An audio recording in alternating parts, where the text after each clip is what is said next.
What is up, everybody? Welcome to Outside the Cage. We got a big show in for you. A lot of stuff happened over the weekend, a lot of big news. We finally have the dreaded, awaited UFC 300 card is finalized. The main event is finalized. We'll get into that. But first, we have to get into the fights that did happen over the weekend. We have new Ilia Topuria defeats Alexander Volkanovski via TKO to become the new featherweight champion. My brother Eric, you were there in person. How did it feel, and what was the environment like in there? It was electric. It was absolutely insane in there. And I've got to say, shout out to you, Georgians, because you guys travel very well. And they were very loud for Marab and Ilia there. They were pretty annoying, too. I'm not going to lie. We were walking out sad as hell after seeing Volk lose. They're just going, ole, ole, ole, ole, ole. I'm going to have nightmares about that shit. Anyway, my brain's kind of mush right now. I can't lie. These last 3 days have just been like one day for me. I'm tired. I'm sad. I'm broke. But I got a roof over my head. I got food on the table, so I cannot complain. Excited to be here. And with the fight, Volkanovski, man, he just didn't look like the same guy. You know the magic stat. Fighters 35 and over in the weight classes of 170 and under, or 170 to 135, I believe. 1 and 22, with that one being Tyron Woodley. Once again, it stayed true. There was a moment when Volk threw a body kick, and my friend and I, we both looked at each other and we were like, shit, that just looked slow, man. And I had a bad feeling that what happened was going to happen. Once the fight started, you could tell Ilia was a little faster out there. He had Volk on the back foot for a decent amount of it, and when he got him stuck against the cage, that was that. But you sniped it. You absolutely called this one, so how were you feeling? Were you going into it thinking it was a win-win since you had money on Topuria, but obviously we like Volk? Or how were you feeling? I was kind of up on the night already. So I was kind of just like, whatever happens, happens. At that point, I kind of already had a lot to drink, so it was just like, I knew what was going on, but I didn't know that. Obviously I knew I had the bet in, but at the time I wasn't thinking about the bet. Yeah. I don't know. I didn't think of it as a win-win. It was just more so the same as all this others, like stuff that happens. It's just in shock. I'm not really thinking about the money at this point. It's just kind of just like shock, like, damn, this happened, whether if it's Volk or the other way around. Like we always say about this sport, like, did this really just happen? Like that shit really happened. Yeah. Just nuts. Just so lost for words. Topuria did what he said he was going to do. And it was just, it's crazy. Like when that happens, like he called a shot and fucking. Yeah, he's special. He's special. You can't deny it. He's a generational talent. I think it's safe to say that now. And Volkanovski was calling for the rematch. I think everyone doesn't want him to take that immediately. He's obviously earned it, so it's kind of his right. I was thinking about this today, and I was thinking about how Kamaru got a rematch with Leon after the head kick.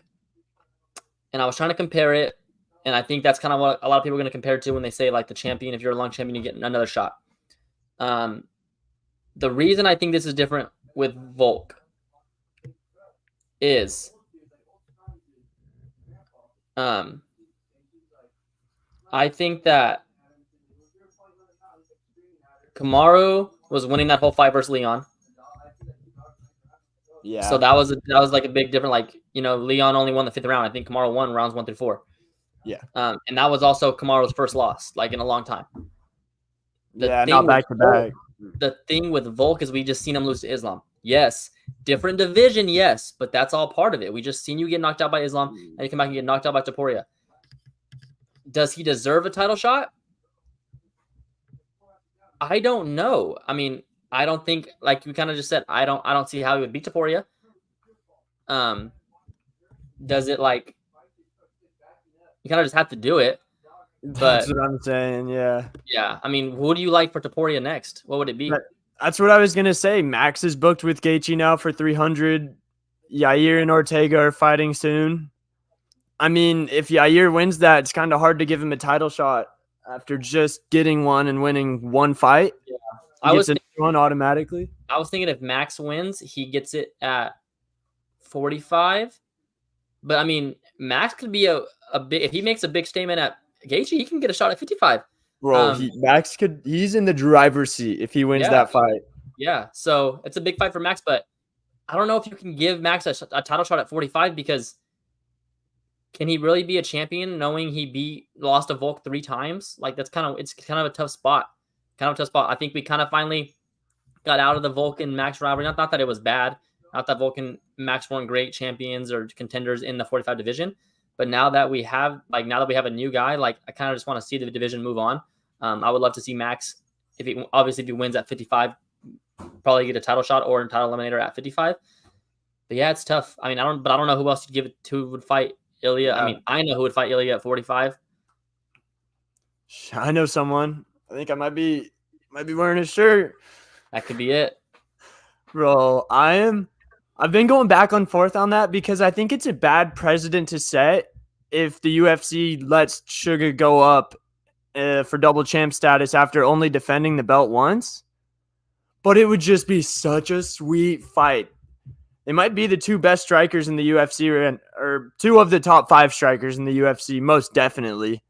They both just beat the GOAT of their respective divisions. And they're both stars. Yeah. They both have very entertaining highlight reels, maybe the 2 best highlight reels in the UFC. So Topuria versus Sugar Sean O'Malley, that's a fight that has to happen someday. But I think Merab has done everything you could possibly do to get that next title shot. He's beaten 3 champions in his last 3 fights. He beat a featherweight champ, a bantamweight champ, and a flyweight and bantamweight champ.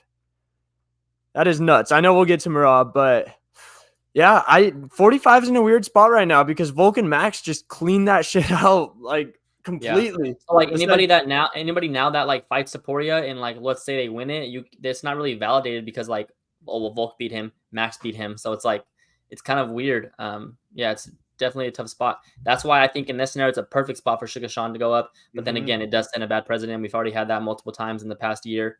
So yeah, it's tough spot. Middleweight division, Robert Whittaker defeats Paulo Costa via unanimous decision.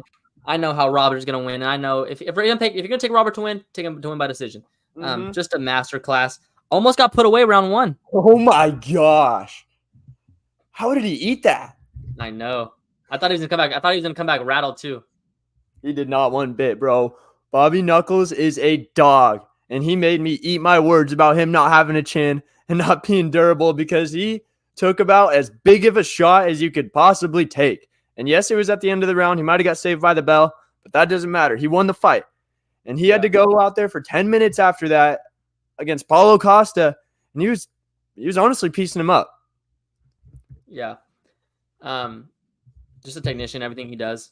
Didn't lose a step. Maybe, we thought about the knockout to Dricus, but another weird spot here because he could for sure fight Dricus again for the belt. 1,000%. I wouldn't be mad at that fight. But the UFC for sure is holding off on Izzy because they definitely want Izzy versus Dricus or Izzy versus Strickland too. So tough spot because you risk Whittaker beating one of them, and then it's like now you don't have the Izzy fight. So it's tough. A lot of tough stuff going on here. A lot of stuff we got to sort through. But again, I mean, I don't know what else would be next for Whittaker. Could it be a Hamzat? But that's what I was thinking. What's the benefit of him fighting Hamzat? I mean, just taking his O. If you could take a hype train 0, I think that's a good thing. And if he beats Hamzat, that'll put him in the conversation for a title shot. He might not automatically get it, but he's definitely going to have a good argument for it. Dude, middleweight has totally been not rejuvenated, but it's just so interesting right now. I mean, you could do Robert Whittaker and Sean Strickland, and then Jared Cannonier just kind of lingering around, solid, hasn't lost in a minute, hasn't lost since Izzy, right? Yeah. Cannonier's there. I think he deserves a title eliminator. Did Cannonier beat Strickland or Strickland beat Cannonier?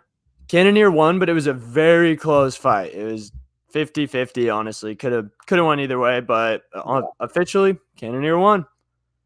So, yeah, this is interesting. And then Brendan Allen at number 7 on a big win streak right now. he's going to be up in that conversation soon. Hamzat's ranked 11. That's crazy. Yeah, I think if you can get, I mean, obviously you got to ask Izzy, but if Izzy can come back in the next 6 months to a year, I think you just wait it out with Dricus, or you do a rematch with Sean Strickland and Izzy fights one of those. That's the best case scenario. Yeah, it's just crazy how they've almost all fought each other already. Yeah. Besides Hamzat and Brendan Allen, a lot of them have already fought each other. Crazy, bro, to think that. Crazy to think that, like, right now, Volk, Kamaru, and Izzy aren't champions. Dude, that thing I sent you, Yeah. the longest reigning champion in the UFC is Leon Edwards in August of 2022. At first, I thought it was Islam, but Islam won a couple months after that. Dude, that feels like yesterday. When Leon head kicked Usman, that is nuts. That's right around the time we started this show, I believe. I think it was a month or two before that in the summer. So, yeah. Since we've started this show, there's nobody that has been a champ the whole time. Crazy. Yeah. Short shelf lives in this sport because the margins are so damn small. And I was thinking about a reason. I've said it on here before, but one of the reasons that guys above 35 years old just don't do well in title fights in those small divisions is because in order to get to the top of those divisions, you have to be really, really, really fast. Yeah. And everybody that's getting title shots is most likely really, really, really fast. And when you get older, you're going to lose a tiny bit of that. Yeah. And I think, unfortunately, speaking of getting older and losing a step, Henry Cejudo loses to Merab Dvalishvili.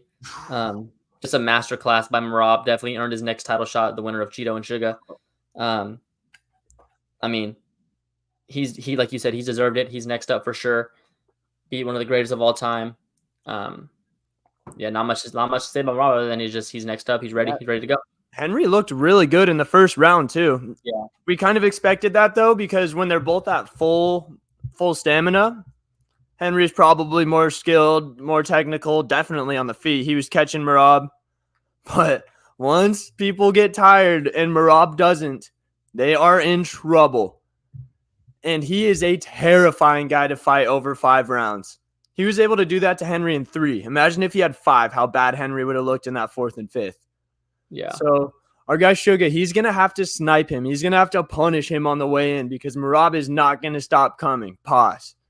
Yeah, I think Merab is a way better threat to take down, or way better threat for a takedown than Aljo or than Henry is. Because he might not get the first one. He might not get the first 5. He might not get the first 10, but he's just going to keep on trying until he either gets dropped or gets the takedown. Yeah. Obviously, we have to take care of business at 299 for Suga Sean, but that's definitely a scary matchup we're looking forward to. Can't look ahead. I was just listening to Timbo Suga Show right before this. They dropped an episode today, and Sean started to look ahead a little bit, and he caught himself. He said, I gotta focus on the task at hand. And a crazy thing about Merab, him and Aljo went 3 5-minute rounds in the back before the fight, just full-on sparring match. What the fuck? Like, this guy is unhuman. His cardio, it's pretty terrifying. Yeah, it is. Ian Machado Gary defeats Jeff Neal, split decision. Scary one there for Ian. Scary one. What do you like next for Ian? He called out Colby Covington. I think that's great, honestly. I think that's a really good matchup for both of them. Or Wonder Boy. Wonder Boy would be sweet as well because Ian Gary kind of did what I expected him to do, what we both did for this one. Just kind of danced around Neal, stayed out of the way of the big shots. And yes, it was a boring fight. I get that. You could hate on Ian Gary for a lot of things, but I'm not going to hate on him for this one fight because look at Francis Ngannou and Derek Lewis or Israel Adesanya and Yoel Romero. Some of the most exciting fighters of all time have had fights that were very boring. And you just got to win. Yep. Ian Gary, I listened to his post-fight presser, and he made some valid points. He said, if you make a wrong move against Jeff Neal, you will be asleep. Because I've never been against, like, I've always been against people that say, like, boring fight. Bro, motherfucker, when you're in a cage locked in, you do what it takes to win. Yeah, Jeff Neal. Oh, man, that was close, though, bro. It was a hard one to score because there really just wasn't a whole lot going on. Was Joe So Rogan dick riding Ian Gary on the commentary? Because we I couldn't couldn't hear hear it, but much. I saw a lot of stuff saying that he was. But Let me ask you this: out of obviously you were there in person, out of all the fighters, if you can remember, who had the biggest ovation coming out? You would think you would say not after the fights, but coming out. Volk, Yeah, yeah, dude, the crowd was honestly loudest during the Mackenzie Dern fight and the Roman Kopylov Hernandez fight because both of those fights were bangers and they were back to yeah, back. They were just straight wars. yeah, So that's when the crowd was the loudest, I would say, honestly, because after Volk got KO'd, like I was just sitting there in silence for 15 minutes. But I didn't get up until the usher came. Everyone was out of our section. I was just sitting there in shock, staring with a blank face, and the usher's like, "All right, you gotta go." I just walked out all sad. But yeah, Mackenzie Dern, whew, so hot. yeah. But that fight was nuts. If Mackenzie Dern had slightly below average striking, she would be a problem because her grappling is elite. Elite. I don't know how she stayed in that fight, dude. Lemos was cracking her. A lot of people in the crowd were yelling, "Stop the fight! Stop the fight! Stop the fight!" When she was just like looking up, doing the bicycles, and she looked like she was about to cry. But Yeah. ref made the right call. Yeah. Kopylov and We Hernandez, though, finally bro. get Oh, I want to talk about this one a little bit. Hernandez mixes it up insanely well. I was not putting enough respect on his name, but he's almost like Marab. His pressure is just insane, and he did not get tired. And once he gets on your back or once he gets you in a bad spot on the ground, good luck getting out because Kopylov's takedown defense was very good for most of the fight. But he threw one kick when he was a little too close. Hernandez caught it, closed the distance, got the submission. Just one little mistake is all it took. That was a back and forth fight that whole time. Kopylov was it was just back and forth. I can't even say Kopylov was piecing him up. They were both landing. But I think both of those guys, it's not like they're young. And Hernandez is 30, Kopylov's 32, but I think we're going to see him around for a couple more years. They're both very good. That was a high-level fight. Yeah, I agree. That was a good one. He messed with the card. I was 5-1. 5-1. Could have went 6-0. Messed with the cards. Fine. Yeah, let's Took a put your shot bets on up before we move on. I'll throw them up. So if you were tuned into our social media, I had a historically bad night, but Jalen almost had a perfect night. So you carried us this weekend. I think if y'all are listening, you can fade me, tail Jalen, and your bank account will go up. Yeah. Tafa being ruled out kind of took some juice out of the parlay, but we still got it. We'll take a dub. I wish I would have went Mackenzie Dern. I wish I would have went Amanda Lemos. It was in my notes. I just didn't like it, but hey, you know what? Sometimes the best bet is no bet. But yep, let's go, baby. Good job, man. You're heating up. Trying to. Speaking of heating up, we finally get the news. The UFC 300 card is set with the main event: Alex Pereira versus Jamal Sweet Dreams Hill for the light heavyweight title. Oh my goodness. I like this one, bro. Everyone's hating on it because it wasn't some big announcement. It's not Izzy versus Jamal. It's not Connor versus John Jones. Everyone's hating on it. This is one of the fights that we said must happen in 2024. I think it's the first one, right, that we got? You have the full card? Yes, I do. This is exciting. This is very exciting. And I know people are hating on it, but just look at it, bro. There's not one fight on here that couldn't be a main event on a fight night or pay-per-view, like Dana said. I'm going to be on my couch for 8 hours that day or somewhere for 8 hours, just eyes glued to the TV. Yeah. We've talked about pretty much every fight on this card as they've been announced. Let's get into Jamal Hill versus Pereira. Who do you like and why? Bro, I don't know if there's a worse person to fight coming off of a torn Achilles than Alex Pereira. It's not a bone break, but you really want that guy kicking your legs when you've been out of commission for the last year? I honestly didn't know Jamal Hill was going to be ready. That's why I wasn't really throwing his name in the 300 talks a lot. I didn't think that he was going to be ready to rock yet, but I guess he is. Yeah. Man, but I like Poatan off the rip here. I do think Jamal has something to offer him. If Jamal had one more fight before this to shake off the rust and we could see how he looks coming off the Achilles, I would feel better if he looked good. But just with the scenario right now, coming fresh off an injury, having to go fight Alex Pereira at 205, where he's not cutting as much weight. That's sketchy. But if Jamal gets a takedown, he can wrestle too. People forget that. He might do that. Yeah, I'm all over Poets on here too. I like it, but I love the matchup. I love Jamal Hill back. He was gonna be a great champion, so I'm glad he's back.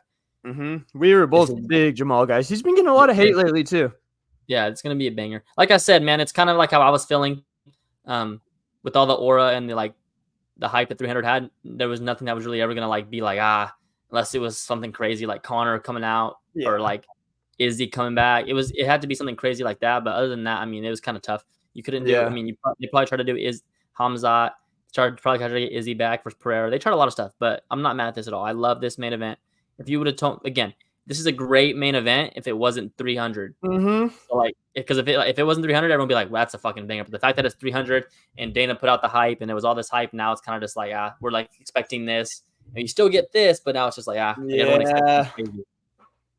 All right, you want to guess the line? I got it right here on some. Oh, yeah. For Alex Pereira minus 145. Close. Alex Pereira minus 165. Whoa. Yeah, gotta if you like Pereira, you gotta get that now. Yeah, that's gonna move up. Justin Gaethje, Max Holloway. What do you think the odds are for that? I think that is Justin Gaethje minus 150. Minus 210 right now. Max at plus 180. I kind of like that because I don't like Max at all on this, bro. Hey, it's technically a title fight. Gaethje's 35. I don't like Max in this at all, dude. Gaethje and Max have both been in the fucking ringer, both been in bloodbaths, both been in wars. I'll just take the bigger guy. Yeah, so you think Max gets dropped for the first time in his career? Probably he gets dropped. I think he loses the decision, kind of how the Chandler and Gaethje fight was. Yeah, or kind of how Poirier Max was. Yeah, I just think something like that. I do gotta say, so there was a UFC 300 Q&A that we got to go to. I didn't even know it was happening. It was on Friday before the ceremonial weigh-in, and it was a press conference with Jim Miller, Aljo, Max, and Gaethje. They're about the same size. Max is taller, I think, and he's bulking, bro. He's big. He looks like he's about 200 pounds. Yeah. Interesting, man. I hope he gets it done. I'm on both those guys to win. So either way, I just want a good fight, and they always deliver.